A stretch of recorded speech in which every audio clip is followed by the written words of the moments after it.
বৃহস্পতিবার এবং শুক্রবারের পরে আরও একদিন যাদের ইচ্ছে হয় ভয়ের রাজ্যে হারিয়ে যেতে, তাদের জন্যই এই বিশেষ আয়োজন। আশা করছি প্রথম থেকে শেষ পর্যন্ত শুনবেন এবং ভালো লাগবে আপনাদের। চলুন শুরু করা যাক। আসসালামু আলাইকুম রাসেল ভাই, আমি তানভীর, চাঁদপুর ৮ নং বাগাদি ইউনিয়ন। জানি আপনি ভালো আছেন, তাই দোয়া করি সবসময় ভালো থাকেন আর ভয়ঙ্কর রকমের আনন্দ দিতে থাকেন। আমি আপনাকে যে ঘটনাটি বলবো তা একটা সিন্দুক নিয়ে। ঘটনাটি ঘটেছিল আনুমানিক 1945-47-এর মাঝামাঝি। গ্রামের নাম ও বাড়ির নাম আমি উল্লেখ করলাম না, ব্যক্তিগত সমস্যার কারণেই।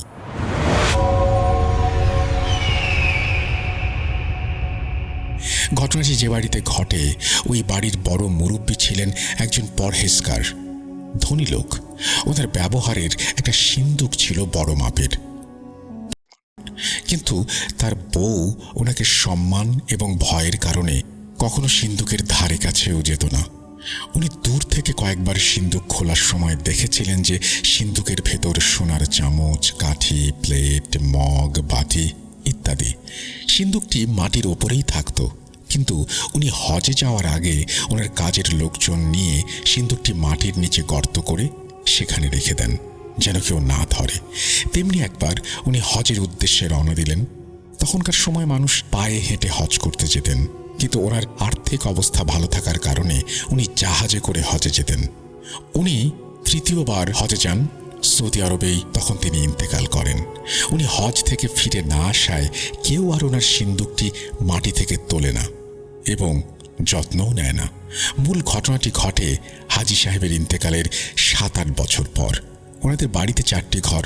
ওনার বড় ছেলের বউ যখন রাতে তাহাজ্জুদের নামাজ পড়ার জন্য ওঠে, নামাজ পড়ার সময় তিনি শুনতে পান জোরে জোরে বজ্রপাতের শব্দ এবং লোহার সাথে লোহা ঘষার একটা শব্দ। উনি নামাজ শেষ করে ভয়ে ভয়ে জানালার ফাঁক দিয়ে দেখার চেষ্টা করেন বাইরে কি হচ্ছে। উনি দেখেন লোহার সেই সিন্দুকটি একা একা চলছে এবং বাড়ির প্রতিটি দরজার কাছে দাঁড়াচ্ছে। এই ঘটনা দেখার পর উনি ওনার স্বামীকে ঘুম থেকে তোলেন এবং সব বলেন। ওনার স্বামী ওনার কথা শুনে জানালার ফাঁক দিয়ে তাকিয়ে দেখার চেষ্টা করেন। হ্যাঁ, স্ত্রী ঠিকই বলছে, সিন্দুকটি বাড়িময় ঘুরে বেড়াচ্ছে।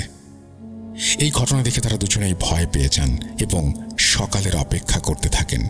সকালের আলো ফুটতেই বাড়ির অন্য লোকজন বেরিয়ে আসে এবং রাতের ঘটনা বলে। বাড়ির অন্যান্য সদস্যরা বলে, শব্দ শুনেছি কিন্তু দেখার সাহস পায়নি। বাড়ির লোকজন এলাকার বড় ইমামকে সাথে নিয়ে আসেন এবং সব ঘটনা বলেন।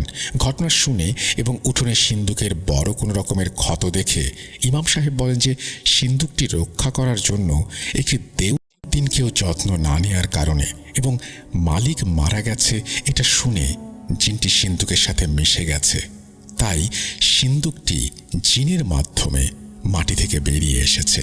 মাটি থেকে বেরিয়ে আসার পর বাড়ির সকল ঘরের দরজায় সে ঘুরে বেরিয়েছে, যেন ওনার রক্তে কেউ সিন্দুকটি স্পর্শ করে। এতে জিনটি মুক্তি পেত এবং সিন্দুকটি থেকে যেত।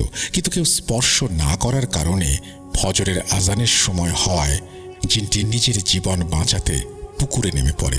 সিন্দুকটি যে স্থান দিয়ে পুকুরের পানিতে নেমেছে আজ পর্যন্ত ওই স্থানটি ভাঙা, যতই মাটি ভরাট করা হোক না কেন।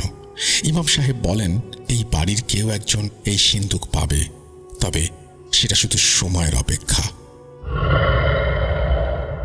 লেখায় কোনো ভুল ত্রুটি হলে ক্ষমা সুন্দর দৃষ্টিতে দেখবেন। আরও কিছু ভয়ানক ঘটনা আছে। এই ঘটনাটি